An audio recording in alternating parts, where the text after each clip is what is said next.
Coordination chemistry में after crystal field theory हमारा next topic है स्टेबिलिटी इन कोऑर्डिनेशन कंपाउंड्स। हम पहले ये कहते थे कि कोऑर्डिनेशन कंपाउंड्स जो हैं वो कॉम्प्लेक्स पार्ट जो उसमें होता है वो डिसोसिएट नहीं करता है, वो एक कंपोनेंट की तरह बिहेव करता है। लेकिन इसमें भी डिसोसिएशन होती है, दो डिसोसिएशन बहुत कम होती है।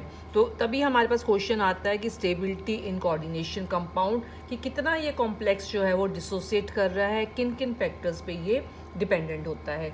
तो हम पहले ये लिखेंगे कि हमने पहले मेंशन किया था कि कॉम्प्लेक्स आयंस जो होते हैं do not dissociate,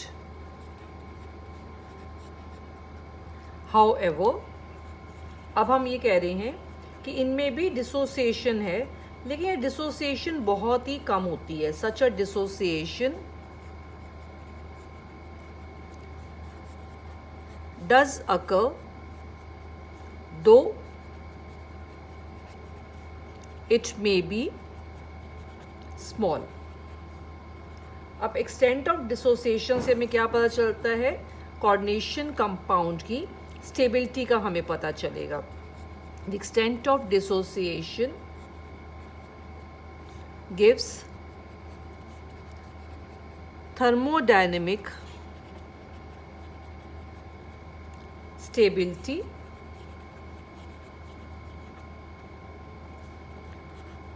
of the complex ion, और ये डिपेंड करती है and this depends on the strength between the metal and the ligand bond. Metal और लाइगेंड के बीच में जो बॉन्ड है उसकी स्ट्रेंथ क्या है। नेचुरली अगर स्ट्रॉन्ग बॉन्ड होएगा तो जो कॉम्प्लेक्स है वो स्टेबल होएगा। अगर मेटल और लाइगेंड का बॉन्ड स्ट्रॉन्ग नहीं है तो कॉम्प्लेक्स जो है वो डिसोसिएट कर जाएगा, तो उसकी स्टेबिलिटी क्या हो जाती है? कम हो जाती है। So as a dissociation involve, because जब ये डिसोसिएट करेगा, पूरा तो डिसोसिएट नहीं करता है, बहुत कम डिसोसिएट करता है, तो कुछ इसमें डिसोसिएटेड पार्ट हो जाएगा, कुछ इसमें अनडिसोसिएटेड कॉम्प्लेक्स होएगा। तो दोनों के बीच में क्या सेटअप हो जाएगा? इक्विलिब्रियम सेटअप हो जाएगा। तो अगर इक्विलिब्रियम सेटअप हो जाता है बिटवीन द डिसोसिएटेड कंपोनेंट जो हमारा ब्रेकअप कर गया and undissociated complex and undissociated complex के बीच में क्या सेटअप हो जाएगा? इक्विलिब्रियम। अब जब इक्विलिब्रियम सेटअप होता है तो हम जो कांस्टेंट होता है उसको हम क्या कह देते हैं? इक्विलिब्रियम कांस्टेंट कह देते हैं। बिकॉज इसमें इक्विलिब्रियम कांस्टेंट से हमें क्या पता चल रहा है कि कॉम्प्लेक्स हमारा क्या है, अगर ब्रेक कर रहा है तो वो अनस्टेबल है। तो जो डिसोसिएशन कांस्टेंट आएगा इक्विलिब्रियम कांस्टेंट, उसको हम क्या बोलेंगे? इंस्टेबिलिटी कांस्टेंट का नाम देंगे। फॉर एग्जाम्पल अगर हम यहाँ पे लेते हैं एक कॉम्प्लेक्स CuNH3 2+ चार्ज लेते हैं, बिकॉज अब हम कह रहे हैं कि ये थोड़ा सा डिसोसिएट करता है, तो डिसोसिएट करके कुछ कॉपर आयंस बन जाएंगे, कुछ अमोनिया मॉलिक्यूल्स बनेंगे। तो इनके बीच में क्या सेटअप हो गया? इक्विलिब्रियम। इक्विलिब्रियम के लिए कांस्टेंट क्या लिखते हैं? इक्विलिब्रियम कांस्टेंट K, जिसको डिसोसिएशन कांस्टेंट कहेंगे, which is equal to concentration of the product ions upon that of the reactant. ये आ जाएगा बिकॉज ये जो कांस्टेंट है ये हमें क्या बता रहा है कि ये कॉम्प्लेक्स हमारा क्या है? अनस्टेबल है। तो इसको हम K को KI से रिप्रेजेंट करेंगे। जैसे हम एसिड के लिए Ka लिखते थे, बेस के लिए क्या लिखते थे? Kb लिखते थे। ऐसे हम इसके लिए क्या लिखेंगे? KI, बिकॉज ये हमें क्या बता रहा है कि कॉम्प्लेक्स हमारा क्या है? अनस्टेबल। तो this is also known as instability constant. इसको हम क्या कहेंगे? इंस्टेबिलिटी कांस्टेंट भी हम इसको कह सकते हैं। लेकिन अगर हम डिसोसिएशन की जगह पे बात करें कि हम कॉम्प्लेक्स को बना रहे हैं मेटल और लाइगेंड्स को कंबाइन करके, so if instead of dissociation we talk of the formation of the complex, we talk of the formation of a complex ion, the reaction will be reverse. Reaction हम जो हमने पहले लिखी थी उसका क्या हो जाएगी? इस रिएक्शन का क्या हो जाएगी? रिवर्स हो जाएगी, will be reverse of the above reaction. तो अब हम रिएक्शन को क्या लिखेंगे कि हम इनको कंबाइन कर रहे हैं, मेटल आयन को और लाइगेंड मॉलिक्यूल को, और कंबाइन करके क्या बन रहा है, हमारा कॉम्प्लेक्स बन रहा है। और इसमें भी इक्विलिब्रियम सेटअप होता है, तो यहाँ जो डिसोसिएशन कांस्टेंट हम लिखेंगे that will be equal to concentration of the product ions upon those of the reactant आ जाएगा। लेकिन ये जो हमारा कांस्टेंट है यहाँ पे, this constant is denoted by B because ये क्या रिप्रेजेंट करेगा, ये रिप्रेजेंट करता है स्टेबिलिटी, क्योंकि जितना ये ज़्यादा इस तरफ जाएगा, जितना ये ज़्यादा बनेगा उतनी इसकी वैल्यू क्या होएगी, ज़्यादा। डैट मीन्स अगर ज़्यादा वैल्यू इसकी आ रही है तो ये क्या रिप्रेजेंट कर रहा है कि ये कॉम्प्लेक्स हमारा क्या है, स्टेबल है। तो this is actually a stability constant. तो एक तरीके से हम ये कह सकते हैं कि स्टेबिलिटी कांस्टेंट और जो इनस्टेबिलिटी कांस्टेंट है ये क्या है, रेसिप्रोकल है। Stability constant is the reciprocal of instability constant होएगा। तो यहाँ एनसीईआरटी में सिर्फ एक क्वेश्चन है इस टॉपिक के बेसिस पे कि स्टेबिलिटी कांस्टेंट दिया है, आपने इनस्टेबिलिटी कांस्टेंट निकालना है, तो आपने क्या लेना है, उसका रिवर्स ले लेना है। लेकिन ये जो हम यहाँ पे रिएक्शन लिख रहे हैं एक स्टेप में, एक्चुअल में ये रिएक्शन हमारी होती है स्टेप्स में होती है, एक स्टेप में नहीं होती, नंबर ऑफ स्टेप्स में होती है। पहले एक लाइगेंड कंबाइन करेगा, फिर दूसरा लाइगेंड कंबाइन करेगा, और हर स्टेप का जो इक्विलिब्रियम कांस्टेंट है उसकी वैल्यू जो है वो सेम नहीं आएगी। तो अगर हम इस रिएक्शन को, जो अबव रिएक्शन है, we write that in steps, the above reaction is believed to take place, this reaction is believed to take place in steps. Like for example, अगर हम लेते हैं कॉपर आयन पहले एक अमोनिया मॉलिक्यूल के साथ combine करता है और ये बनेगा CuNH3 2+, और इस रिएक्शन का जो इक्विलिब्रियम कांस्टेंट को K1 लिख लेते हैं। ऐसे जब इसमें हम एक और अमोनिया मॉलिक्यूल ऐड करेंगे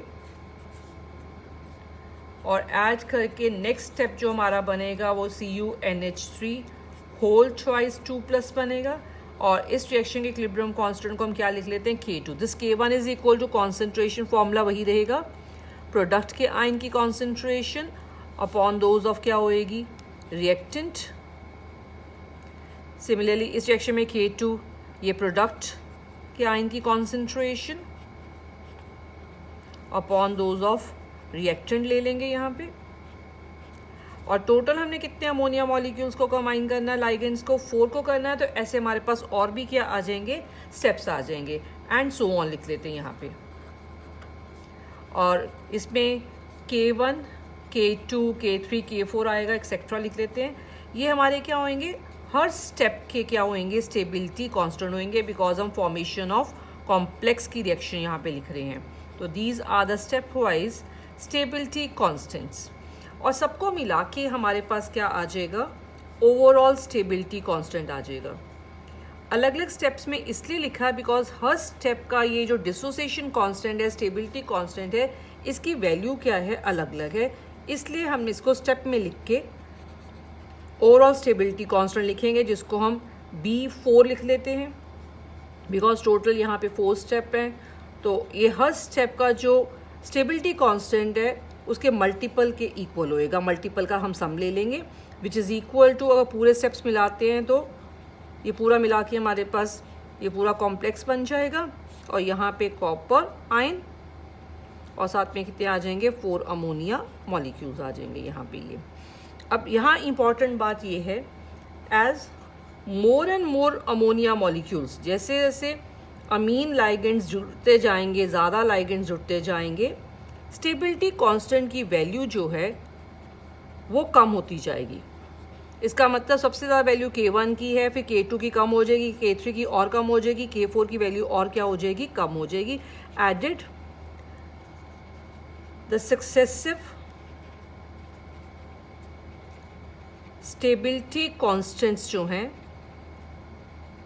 वो क्या करते जाएंगे, डिक्रीज करते जाएंगे। बस ये पॉइंट समझने के लिए हमने जो है ये सारा का सारा जो हमारा कॉम्प्लेक्स फॉर्मेशन थी उसको स्टेप्स में लिख के दिखाया कि हर स्टेप का स्टेबिलिटी कांस्टेंट अलग अलग होएगा। ओवरऑल स्टेबिलिटी कांस्टेंट हर स्टेप के स्टेबिलिटी कांस्टेंट के मल्टीपल के सम के इक्वल होएगा, और जैसे जैसे अमोनिया लाइगेंड्स इसमें अमीन लाइगेंड जुड़ते जाएंगे, स्टेबिलिटी कांस्टेंट की वैल्यू क्या होती जाएगी, कम होती जाएगी। अब आगे हम कहते हैं कि कौन कौन से फैक्टर्स हैं जो कॉम्प्लेक्स की स्टेबिलिटी को एक्चुअल में अफेक्ट करते हैं। तो नेक्स्ट टॉपिक हमारा है फैक्टर्स अफेक्टिंग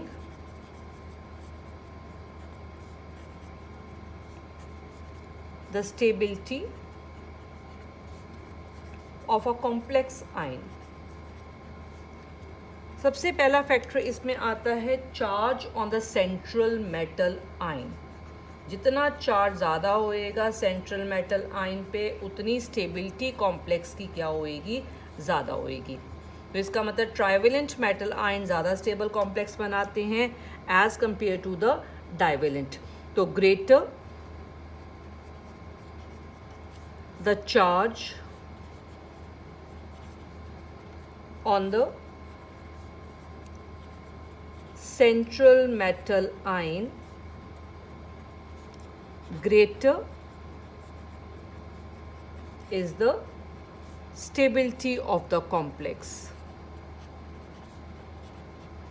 और इसमें हम एग्जांपल लिख सकते हैं कि ट्राइवेलेंट कॉम्प्लेक्सेस ज़्यादा स्टेबल कॉम्प्लेक्स बनाते हैं as compare to divalent, divalent ज़्यादा स्टेबल बनाते हैं as compare to the monovalent. Next हमारे पास आता है कि मेटल आयन कौन सा है, चार्ज हो गया। अब मेटल आयन कौन सा है, nature of the metal ion.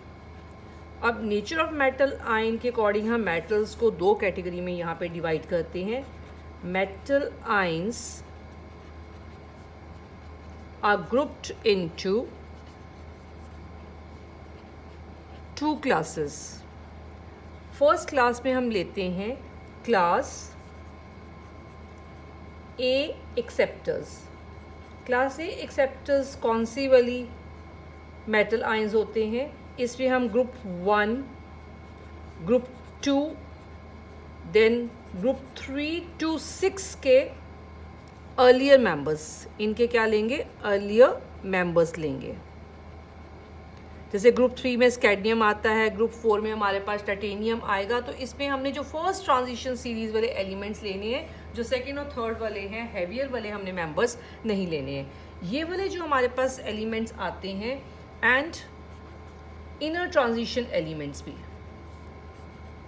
Inner transition elements जो हमारे एफ ब्लॉक के एलिमेंट्स होते हैं, दे फॉर्म, ये वाली मेटल आयंस जो होते हैं ये स्टेबल कॉम्प्लेक्सेस बनाते हैं अगर लाइगेंड्स जो हैं उनमें जो डोनर एटम है जो इलेक्ट्रॉन प्रोवाइड कर रहा है वो डोनर एटम हो नाइट्रोजन, ऑक्सीजन और fluorine. That means highly electronegative elements अगर हों। Donor atoms of the ligands are nitrogen, oxygen और फ्लोरीन। इनको हम बोलते हैं क्लास ए एक्सेप्टर। अब आते हैं क्लास बी एक्सेप्टर्स कौन से होते हैं। इसमें हमने लेने हैं transition metals, mostly after group 6 वाले लेने हैं। After group 6 transition elements,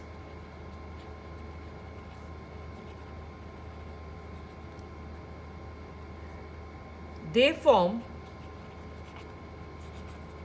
complexes with ligands जिनके पास जो डोनर एटम्स हैं वो नाइट्रोजन, ऑक्सीजन, फ्लोरीन फैमिली के हैवियर एलिमेंट्स अगर होते हैं। तो नाइट्रोजन के आगे से फॉस्फोरस आता है, आर्सेनिक आता है, ऑक्सीजन के आगे सल्फर, सेलेनियम, फ्लोरीन के आगे Cl, Br आता है। इनके साथ ये वाले जो ट्रांजिशन एलिमेंट्स हैं ये ज़्यादा स्टेबल कॉम्प्लेक्सेस बनाते हैं। Form complexes when the donor atoms of the ligands are heavier members of which family, nitrogen, oxygen and fluorine family। तो ये हमारे दो पॉइंट्स हो गए जो स्टेबिलिटी ऑफ कॉम्प्लेक्स आयन को इफेक्ट करते हैं। तो चार्ज सेंट्रल मेटल आयन पे, जितना चार्ज ज़्यादा होएगा उतना कॉम्प्लेक्स ज़्यादा स्टेबल बनेगा। Then nature of metal ion की अगर क्लास ए एक्सेप्टर्स वाले मेटल्स हैं तो वो nitrogen, oxygen, fluorine donor atom जो लाइगेंड के हैं उनके साथ स्टेबल कॉम्प्लेक्स बनाएंगे। अगर हम क्लास बी वाले एक्सेप्टर्स वाले एलिमेंट्स लेते हैं तो वो स्टेबल कॉम्प्लेक्स बनाते हैं विद द लाइगेंड्स जिसमें नाइट्रोजन, ऑक्सीजन, फ्लोरीन फैमिली के हेवियर एलिमेंट्स होते हैं। नेक्स्ट इसके बाद आते हैं हम थर्ड फैक्टर जो कॉम्प्लेक्स की स्टेबिलिटी को इफेक्ट करता है, ये है basic nature of ligand. Basic nature of the ligand. Ligands जो है वो इलेक्ट्रॉन डोनेट करके मेटल एटम या आयन के साथ बॉन्ड बनाते हैं। तो जितनी लाइगेंड की बेसिक स्ट्रेंथ ज़्यादा होएगी, मतलब जितना आसानी से वो इलेक्ट्रॉन को क्या कर सकता है, डोनेट कर सकता है, उतना आसानी से क्या बनेगा, कॉम्प्लेक्स बनेगा। तो बेसिक नेचर ऑफ लाइगेंड जितनी ज़्यादा होएगी उतना कॉम्प्लेक्स क्या होएगा, ज़्यादा स्टेबल होएगा। Greater is the stability of the complex. ये हो गया हमारा थर्ड फैक्टर जो कॉम्प्लेक्स फॉर्मेशन को अफेक्ट करता है। इसके बाद एक पॉइंट हमारे पास और आता है, ये है हमारे पास प्रेजेंस ऑफ चीलेट रिंग्स। ये हम पहले भी पढ़ चुके हैं कि अगर चीलेट कॉम्प्लेक्सेस बनते हैं तो कॉम्प्लेक्स ज़्यादा क्या होता है, स्टेबल होता है। स्टेबिलिटी जो होती है वो इंक्रीज करती है विद इंक्रीज इन चीलेशन। ये हमारे फैक्टर्स हैं जो स्टेबिलिटी ऑफ कॉम्प्लेक्स को अफेक्ट करते हैं। तो ये हमारा पूरा टॉपिक कंप्लीट हो गया, stability of complexes and the factors जो स्टेबिलिटी ऑफ कॉम्प्लेक्स को क्या करते हैं, अफेक्ट करते हैं। इसके बाद हम एक और टॉपिक छोटा सा कवर करते हैं, मेटल कार्बोनिल्स क्या होते हैं। मेटल कार्बोनिल्स, और इनमें जो बॉन्डिंग है मेटल कार्बोनिल्स में वो बहुत इंपॉर्टेंट है। मेटल कार्बोनिल मीन्स मेटल किसके साथ लिंक कर रहा है, carbon monoxide as ligands combine करता है। एग्जांपल्स हम ले रहे हैं कुछ मेटल कार्बोनिल्स की। तो structures of some metal carbonyls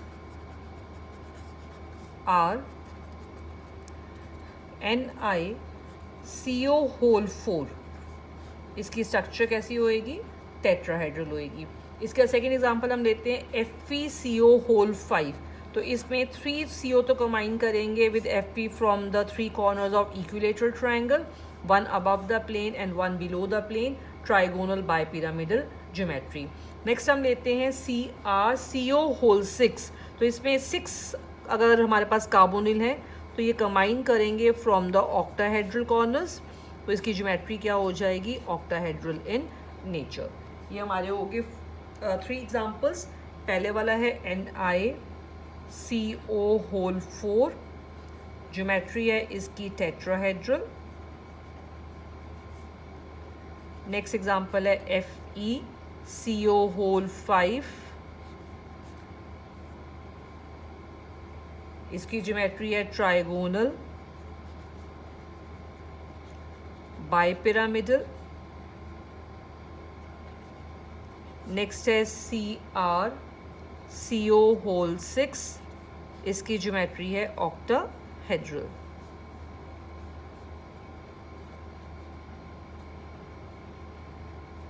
and this is, ये टेट्राहेड्रल है। नेक्स्ट एग्जांपल इसके बाद हम ले रहे हैं MN2CO10। तो ये 2 मैंगनीज आपस में लिंक किए हुए हैं। हर मैंगनीज के पास कितने कार्बन मोनोक्साइड हैं, 5 कार्बन मोनोक्साइड हैं जो ट्राइगोनल बाइपिरामिडल वे में इसके साथ कंबाइन करते हैं। तो 1 CO, 2 CO, 3rd CO, 4th and this is the 5th CO। ये है MN2 एंड CO कितने हैं, होल 10। एक और एग्जाम्पल हमने करनी है इसमें, that example is CO carbon, ये कोबाल्ट है CO, तो इसमें C कैपिटल लिखना, O हमने स्मॉल लिखना, दिस इज कोबाल्ट। और ये भी कंबाइन कर रहा है with the carbon monoxide carbonyl ligand के साथ, और टोटल 8 लाइगेंड्स हैं। 4 लाइगेंड्स इसके साथ कंबाइन करेंगे और 4 लाइगेंड्स इस कोबाल्ट के साथ लिंक करेंगे from the corners of tetrahedral, और उसके बाद ये भी आपस में कंबाइन करते हैं, और एक एक कार्बोनिल भी इनका जो है ऐसे दूसरे के साथ कंबाइन करता है। तो this is CO2 and then CO whole 8। ये कुछ मेटल कार्बोनिल्स की क्या हैं, स्ट्रक्चर्स हैं। इसके बाद टॉपिक हमारा आता है बॉन्डिंग इन मेटल कार्बोनिल्स। ये बॉन्ड बहुत स्ट्रॉन्ग बनता है between the metal and the carbonyl ligand के बीच में। तो इसका रीज़न क्या है, किस तरह की बॉन्डिंग होती है इन मेटल कार्बोनिल्स में। इसके लिए पहले हम स्ट्रक्चर बनाते हैं, ऑर्बिटल्स बनाते हैं मेटल के और कार्बन मोनोऑक्साइड के। मेटल हो गया, मेटल के पास यहाँ पे फिल्ड ये डी ऑर्बिटल्स हैं, और कुछ ऑर्बिटल्स जो हैं मेटल के पास वो जो हैं एम्प्टी ऑर्बिटल्स भी हैं। ये एम्प्टी वाला ऑर्बिटल है मेटल का, और ये वाला बॉन्ड्स जो हैं ये पाए वाले बनेंगे बिकॉज ये साइडवेज ओवरलैपिंग होएगी। इधर हम लेते हैं कार्बन मोनोऑक्साइड। ऑक्सीजन के पास यहाँ पे ऑर्बिटल्स हैं, और इसके पास यहाँ पे ये एम्प्टी ऑर्बिटल्स हैं, और एक हम ये बना रहे हैं which is the field orbital carbon के पास ये वाला। अब ये जो फिल्ड ऑर्बिटल है, फिल्ड को हम शेडेड ऐसे दिखा देते हैं, these are the filled orbitals, और ये मेटल की फिल्ड ऑर्बिटल्स हैं।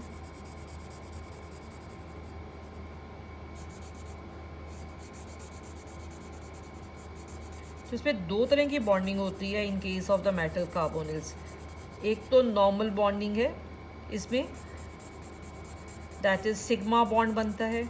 सिग्मा बॉन्ड बनता है जब ऑर्बिटल्स ओवरलैप करते हैं अलोंग द इंटरन्यूक्लियर एक्सिस। इस केस में यहाँ पे इलेक्ट्रॉन्स दिखा देते हैं कि ये फील्ड ऑर्बिटल है।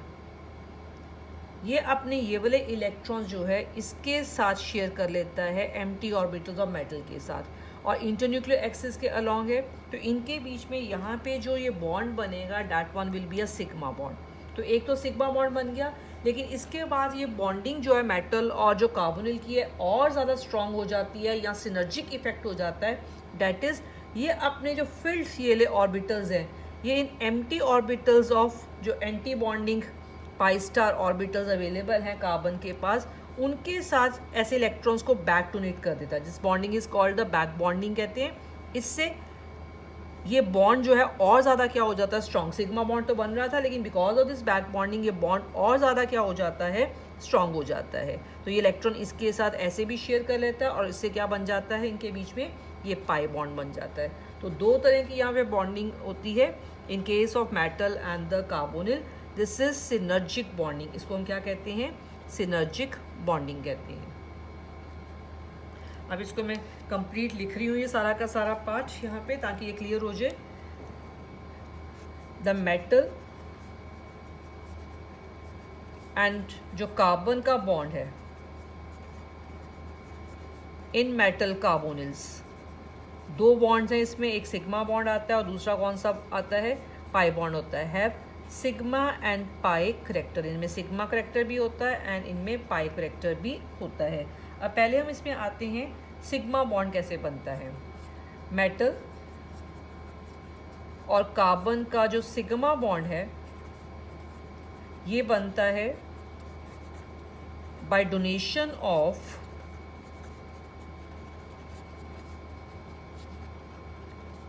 lone pair of electrons